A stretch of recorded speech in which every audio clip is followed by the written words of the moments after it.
어제 저희가 한동훈 장관의 취임 100일을 맞아서 일부 지지자들에게 많은 꽃바구니를 받았다 이 소식 사진과 함께 전해드렸었는데요. 그런데 바로 직전 법무부 장관인 한동훈 장관의 직전 법무부 장관인 박범계 의원이 이런 주장을 했습니다. 오늘 한 라디오 인터뷰 얘기 한번 들어보겠습니다. 정치 논리라든가 진영 논리 가리지 않고 국민에게 도움이 되는 일을 찾아서 속도감 있게 하겠습니다. 야당 의원들과 좀 감정적인 설전을 벌이는 게 부적절하다 이런 이야기도 나오는데 국민들께서 생생히 다 보셨고 판단하실 거라 생각하고요. 공감해 주시는 의견 못지않게 비판해 주시는 의견도 잘 듣겠습니다. 화환 같은 경우는 저기 법무부 청사가 아니고 그 민원실이 있는 데입니다. 그렇다면 제가 화환을 우리 법무부 청사 앞에다 쭉 도열시킨 그런 생각이 있다면 그렇게 할 수도 있어요. 일부러 제가 거기서 포즈를 취하지 않으면 사진이 찍힐 수가 없습니다. 추 장관 때도 저런 거 본 것 같은데 추 장관이 이렇게 쭉 또 보시면서 가는. 제가 추 장관님은 그건 모르겠지만 저거는- 박범계 장관님은 그러신 적 저거는 없으시죠? 갖다 놓은 겁니다. 예. 저게 박범계 의원의 주장이에요. 그러니까 뭐 직전 법무부 장관이니까 법무부 사정을 누구보다 잘 알 테고 원래 민원실로 들어오는 꽃바구니를 이제 언론 다 보고 좀 공개하려고 저렇게 사진 찍으라고 일부러 도열시킨 것이다라고 했더니 그럼 예전에 당시 윤석열 총장과 맞서 싸운 화한 전쟁에 쏜 추미애 전 장관은 뭐냐 이렇게 진행자가 캐물었더라고요. 그러니까 박범계 의원이 그래도 일국의 장관을 역임한 분인데 최근 한동훈 장관을 대하는 태도나 지적을 보면 너무나 지엽적이고 말단적인 걸로 말꼬리를 계속 잡고 있거든요. 본인이 장관 시절 추진했던 법무행정의 원칙과 한동훈 장관이 지금 실시하고 있는 법무행정 사이에 어떤 차이점이 있느냐 좀 이런 굵직굵직한 메시지가 장관 출신 중진 의원에게서 나와야 되지 않겠습니까? 그리고 제가 팩트체크를 좀 해본 결과 이번에 한동훈 장관에게 응원의 화한 꽃바구니 보낸 분들 대다수가 이걸 저 법무부 청사 앞에 입구에 놓아달라고 요청했다고 합니다. 그러니까 이걸 법무부 차원에서 여기 놓으세요, 저기 놓으세요 한 게 아니라 꽃 배달하면서 이거 어디에 놓을까요 했을 때 저 계단 앞에 놓아주세요라고 보내신 분들의 요청이 많아서 자연스럽게 저 화환이 저곳에 놓이게 된 것이고 이걸 우리 언론이 주목하게 된 거지 받는 법무부에서 이걸 여기 놓으세요 저기 두세요 하겠습니까? 상식적으로 생각해봐도 추 전 장관의 예도 있는 것이고요. 박범계 장관 같은 경우는 저런 꽃바구니는 아니고 화환을 좀 받았던 모양인데 라디오 인터뷰에서 본인도 엄청 많이 받았다라고 하셨는데 제가 장담하건대 정치평론가의 식견으로서 박범계 전 장관이 저런 꽃바구니 100개 넘게 왔으면 그거 찍어서 SNS에 올리지 않았겠어요? 그거 너무 장담하지 마십시오. 왜냐하면 SNS 되게 많이 하시잖아요. 예. 열심히 일하는 거 서류 더미 쌓아둔 사진도 찍어서 올리시는 분인데 진짜 민망해요. 저도 요즘 업무 보는데 자 직원분들한테 내가 지금 열심히 보고서 결제할 테니까 사진 찍어주세요 하는 거 자체가 진짜 면구스러운 일이거든요. 근데 그런 것까지 SNS에 찍어서 올리셨던 분이 화환 많이 들어온 거 안 찍었겠습니까? 그러니까 좀 이 부분은 너무나 지엽적인 말꼬리 잡기고 하면 할수록 박범계 전 장관만 좀 초라해지는 것 같습니다. 뒷부분에는 개인적인 시각이 있으셨어요. 제가 물론 전제했잖아요. 네. 글쎄요, 이 꽃바구니를 연출한 거다. 직전 법무부 장관 박범계 의원이 이렇게 얘기했는데 그리고 한동훈 장관의 최근 법사위나 혹은 대정부 질문 스타일에 대해서 몇 가지로 정리를 했습니다. 박범계 의원의 목소리 한번 더 들어보겠습니다.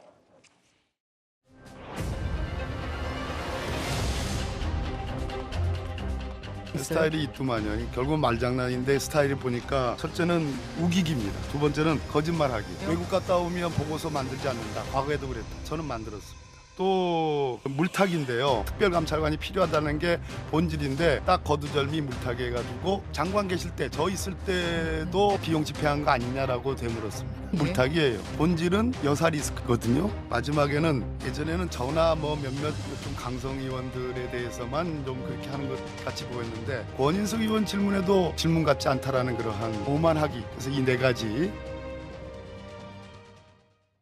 오만하다, 물타기다. 박범계 의원은 한동훈 장관을 최근 태도 이렇게 평가를 했는데요. 그런데 박범계 의원은 그럼 과연 법무부 장관 시절에 어땠는지 저희가 한번 영상을 준비했습니다. 그거한테 버럭 쏟아지는 자료 화면 하나라도 한번 대보셨으면 좋겠고 다만 왜 웃으십니까? 라고 반문한 적은 있어요. 네. 후배 의원님들이야 그렇게 얘기할 수 있습니다만은 권성도 의원님은 그렇게 얘기하시면 안 되죠. 아니 장관이 지금 다 질책하는 거야. 다른 의원님들이야 그렇게 할 수 있다고 생각합니다. 아니 그러나 공개하고 가르치네 아주. 잠깐 가만히 있어. 묻지도 않은데 어디 건방지게 답변하고 있어 도대체. 무슨 말씀이십니까 지금? 법사위에서 업무상 배임이 빠진 기소가 이루어진 걸 알면 법무부 장관이 좀 곤란해질 수도 있으니까 맞춘 거 아니냐 이제 그런 합리적 의심이 가능하거든요. 그래서 그것 때문에 오늘 도대체 왜 그러세요 진짜? 아니 그래서 예? 그래서 전 저희가 주의원님. 왜 화를 내십니까? 사실관계만 물어본 게 아니라 지금 뭐라고 네. 하셨습니까? 제가 뭐를 숨기기 위해서 뭐 자. 참네. 자,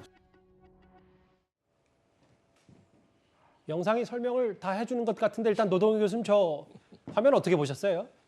본인들 말대로 헌법기관인 국회의원 그리고 일국의 장관인 그런 사람들 사이에서 오가는 대화가 참 정말 어이없습니다. 한마디로 어이없고 자꾸 이런 얘기만 해서 죄송한데 전 그러니까 한동훈 장관 스타일도 100% 동의할 수 없습니다. 예. 한동훈 장관께 좀 부탁드리고 싶은 것은 3할 타자만 하라.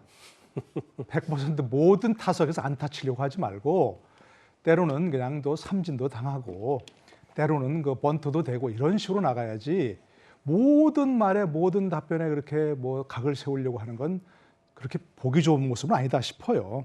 그러나 좋은 답변을 이끌어내려면 좋은 질문이 있어야 되는 것이거든요. 질문하는 분들도 저렇게 소리를 지르면서 막 하고 결국 적대적인 감정으로 질문을 하고 하게 되면 그 답변이 좋게 나올 수 없는 부분이거든요.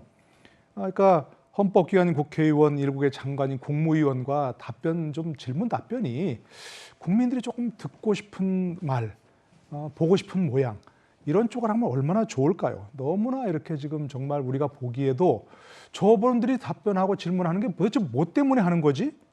이해가 안 돼요. 도대체 뭐 때문에 저러는지. 지금 제일 쟁점이 뭔가 있으면 한동훈 장관이 법무부 그 대통령령으로 검수완박법을 무력화시켰다는 거 아닙니까?